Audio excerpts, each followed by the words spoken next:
Hey, good morning, everybody. Welcome again to Mowers and Blowers. And this is episode 9 of my multi-long series, 96 Ford Ranger XLT flare side. Today's project is going to coat my bed. And this bed has seen better days, obviously. It was used as an asphalt and landscaping truck. And as you can see, it's got a lot of concrete chips in there, tar droppings, a lot of scratches, obviously. I was thinking about just getting a new bed, but like I said, I didn't pay any money for this truck, and I don't want to spend any more money on the truck, so I want to do just what I can to make it look presentable and functional. And so I've got this Duplicolor truck bed coating spray. Actually, I got 2 bottles of it, so I think that'll probably do the job. They were $7.50 per can at Advanced Auto Parts, and that's just about all I'm going to spend on the truck bed, you know. So we'll see what happens. I'm just sanding down some areas that can be sanded down, that should be sanded down, such as the, sides over here. Why not? If you can, make it more presentable and straight as much as you can. The bed, obviously, I'm just going to do what I can, just spray right over it. It's a flexible coating, so it should just cover up all that stuff, hopefully, almost like rubber. But with all those scratches and stuff like that, it's got to look better.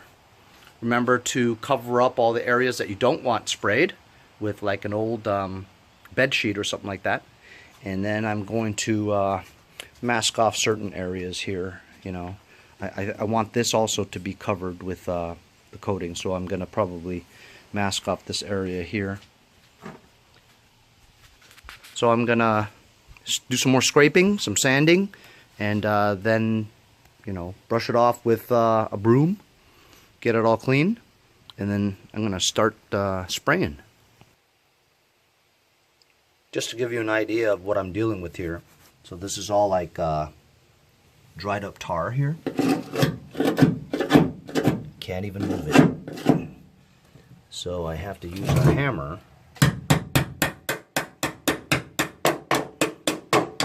just to get this stuff off.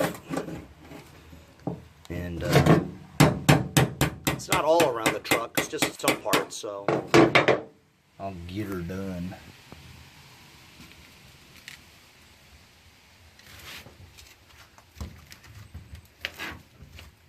What the hell is that?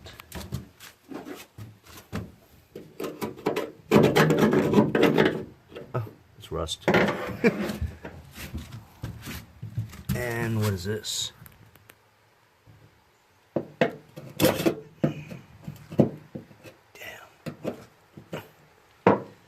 Oh well, still got a lot of work. So I've taken a while banging out all this stuff. There's a lot of stuff, so I'm going to sweep this out.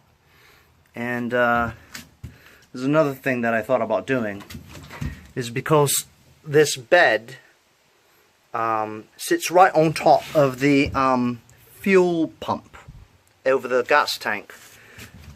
So in order to be able to take this bed off in the future, I don't want to seal them bolts. So I've got these bottle caps that you put on there, and so that's why when I spray it, it doesn't permanently seal the bolts, so I can be able to remove them in the future. I guess you're wondering why I'm talking in an accent. I just felt like it, alright? I'm going to do some sweeping. Cheerio. So just did a fast sweep on the truck bed, and it looks much better, don't you rightly think? Right. Well, we've got, once you've swept it once, you can kind of tell that you missed a couple of spots. So you got a couple of tar drippings over there, and so once you do a one-off sweep, you can kind of check out like what you missed. So there might be some lumps and bumps and stuff like that. So you know, you do a couple of sweeps, and this way you can get all the corners in, the nooks and crannies and stuff like that, and make sure you get it all. Why am I talking like a redneck? Because now I got a pickup truck. Not to mention I'm in Republican country over here in Long Island. I'm a Democrat myself, but let me tell you, I think that Trump's doing a terrible job.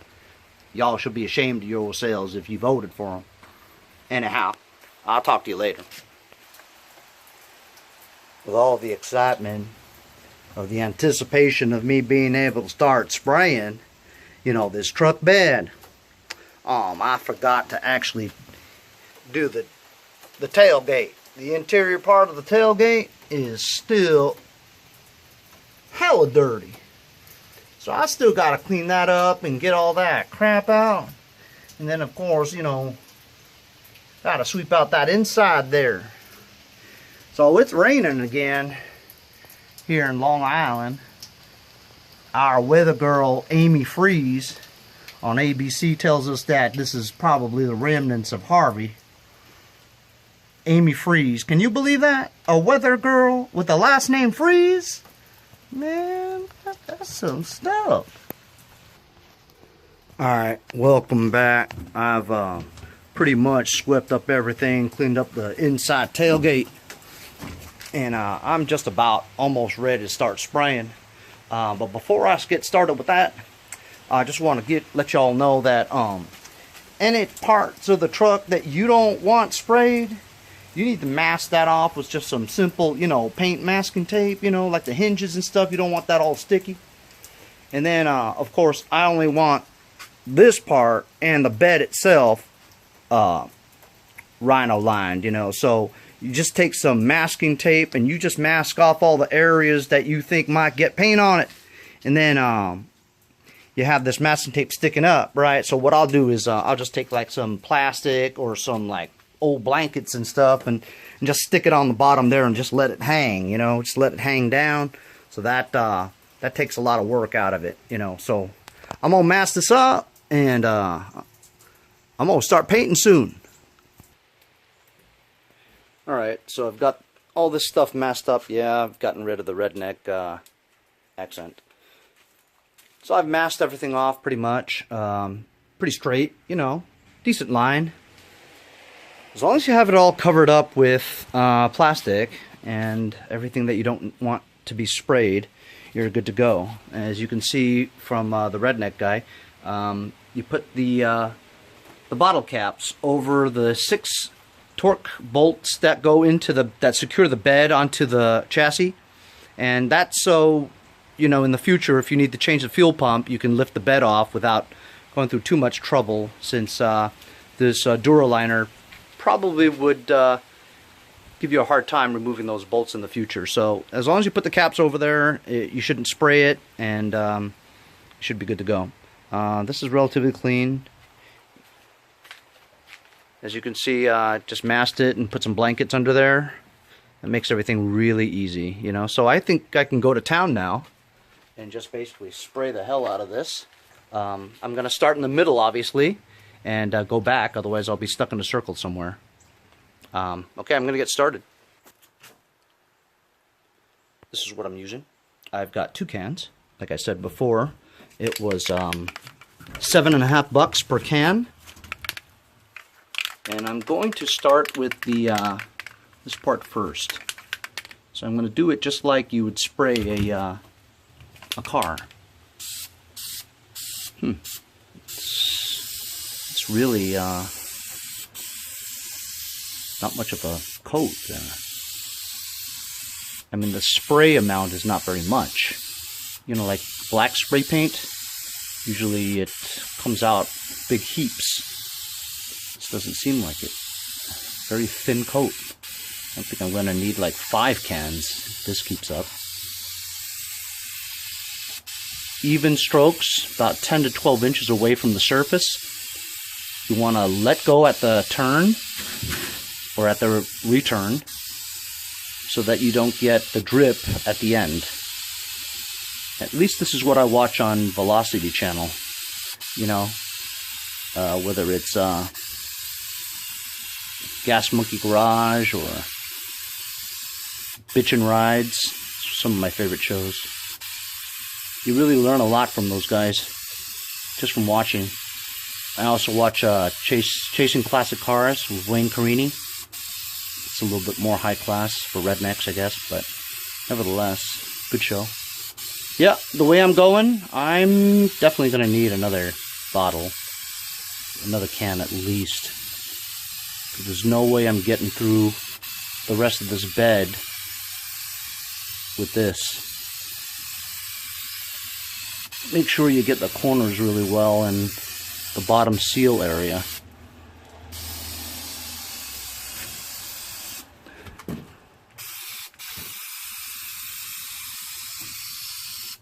Of course, that's the most important right there. The top visible part.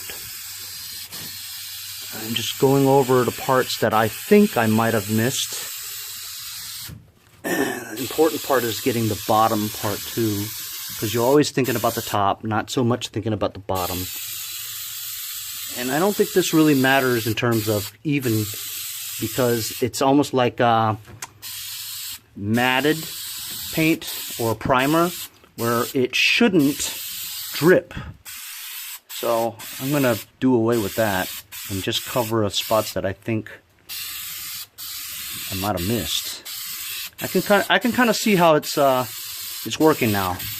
But while it's drying a little bit, it's looking more like that Rhino cover that we're used to. What do you think? Starting looking good? Oh boy. Uh-oh.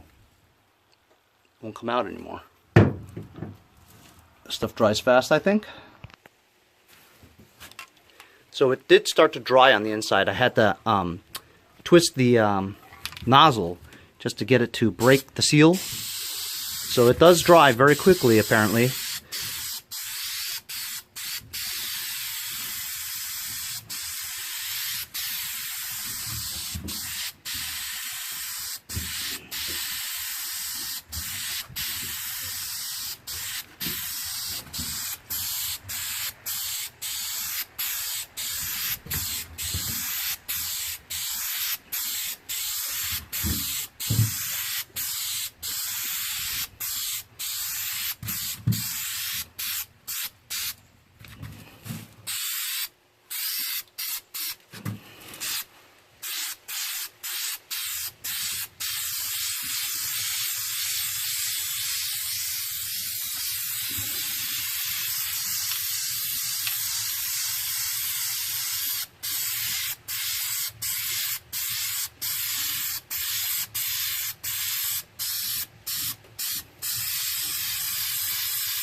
Yep, I'm definitely going to run out for sure. However, I do still have one more can. This one feels like it has about another, I don't know, quarter left? So maybe I will get through it. I hope. I would hate to make another stop over at Home Depot. I feel like I've been seeing that place a lot lately. Which is normal when you're doing some kind of restoration. You want to think that you have everything you need the first time you go there. But you very often just return for something else. Looks like this can is just about done.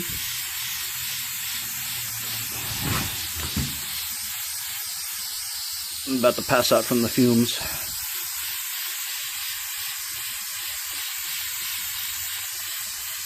If I can get this part done here with this one can, I think I might be alright. I doubt it though, because I still have the entire truck bottom, the bed itself, right? Yep, this one's about done. And I haven't even done, I'm not even done with this side yet. You see that? It's sputtering. I'm going to try to get as much as I can while I have a stream. Come on, the bottom, the bottom, the bottom. Yeah, that's it. Alright. That's dead. So this is what I got with one can. So I've got almost 81% of the right side interior. One full coat of the rear wall. Top portion there. Side portion there. So, I don't know. I think I'm going to be able to make all of the bed, that left side, and the tailgate with one? I don't think so. Anyway, I'm going to get started on that second can, and we'll see. Well, that's all she wrote, guys. So I've got the left side, the middle, and the right side. Maybe a third of the bed. And I have the tailgate to do. Let's got the tailgate and that. Looks like I'm going to need another can. At least another can. Should I get two? Maybe I should get two. Just for touch-ups and stuff. It's going to cost me, you know why? Because I was bending down to do that one. Damn it. Ruined my pants. Anyway, so that's enough fun for episode 9. I'll finish up later when I get 2 more cans. See you later. Hey guys, so you know, I was underneath the car just checking things out, and I saw my fuel filter, and it needed changing because, I mean, God knows, you know, when they changed it. So I had this, I had an old 1988 Ford Mustang GT, and I had bought this fuel filter, and I compared it, and it looked exactly the same as this one. So I figured, hey, you know, it's a fuel filter, it'll probably fit, and it looked exactly the same, pretty much. And so it was a pain in the ass to get those clips off. You have to make your own tool, or you can buy the tool, whatever. But finally did get it on after I sprayed my face with some gas. You make sure that the direction of the arrow, the flow arrow, is pointed towards the engine, because of course the gas tank is over here, right? So let's see if the car starts. I just changed it now.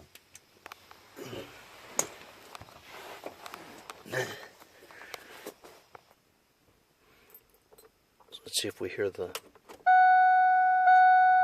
I did hear the fuel filter.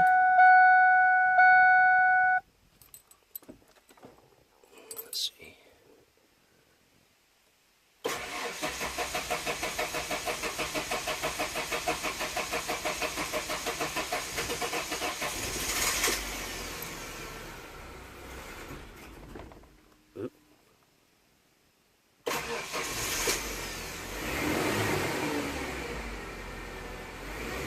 Alright, looks like it works. But in the beginning you did see it took some doing to get it started again. You know, it took some doing to start. So I guess the fuel pump had to, you know, push the fuel through the lines and into the fuel injection system. Maybe my car will run better now, because that fuel filter was disgusting. The fuel that leaked out of there was like black. Just really bad, I guess. Well, maybe this will help out the performance of the car. Sounds okay. Anyway, so truck bed painted, fuel filter replaced. Oh, forgot to tell you. Lights fixed. And there you go. And also, while I was at it, I actually, all 3 bulbs are done. So I changed those bulbs too. Let's see.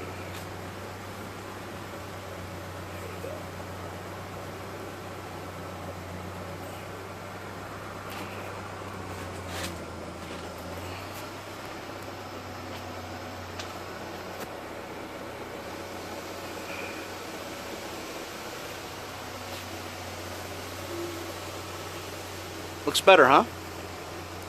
Anyway, thanks again for following Mowers and Blowers on my part 9, episode 9 of a multi-part series of restoring this truck. It's almost there, you know? Most of the stuff has been fixed. Thanks for watching. See you next time on Mowers and Blowers.